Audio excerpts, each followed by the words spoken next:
Баршаңызға қайырлы күн достар. Бүгін 10 минутта дайын болатын, өте дәмді, ешқандай пешті қажет етпейтін осындай десертті жасайтын боламыз.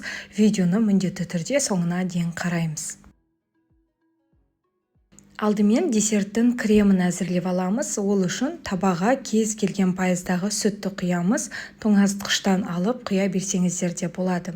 Одан кейін бір жұмыртқаны саламыз. Және де біздің крем қою болу үшін 1,5 ас қасық жүгері крахмалын саламыз.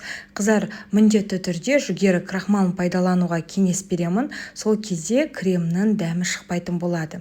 Одан кейін қантты салып, осылай венчиктің көмегімен араластырып тұрамыз. Сол кезде біздің крем қоюланып, және де ешқандай кремде түйіршік болмайды. Крем қоюланғаннан кейін дәмді болу үшін сары майды салып, барлығын енді араластырамыз. Келесі кезекте өзіңізге ұнайтын кез келген печеньені алсаңыз болады. Печенье неғұрлым дәмді болса, соғұрлым біздің десертіміз де тәтті болады. Блендердің көмегімен барлығын осылай езіп аламыз.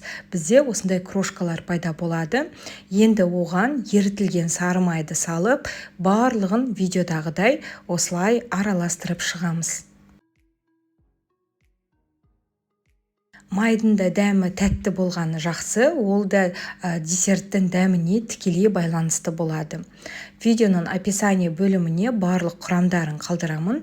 Сонымен қатар YouTube каналыма тіркелуді ұмытпаймыз. Аптасына 3 рет каналымда жасалу жолы оңай, осындай рецепттерді салып отырамын. Енді десертницаға осылай 2 ас қасықтан печеньемізді саламыз. 2-2,5-нан салсаңыздар болады. Міндетті түрде қасықтың көмегімен осылай басып саламыз. Одан кейін дайын болған заварной кремді әзірлейтін боламыз. Қыздар, егер де десертті бір күн бұрын жасасаңыз, онда бананды қоспауға кеңес беремін. Ал егер де 1-2 сағаттыққа қонаққа жасасаңыз, онда осылай бананды 4 бұрышты етіп ұсақтап қоссаңыздар болады. Банан орнына малина, клубниканы да қосуға болады. Ең соңында шоколадты сливкемен немесе сары маймен ерітіп, осылай бетіне құйып шығамыз.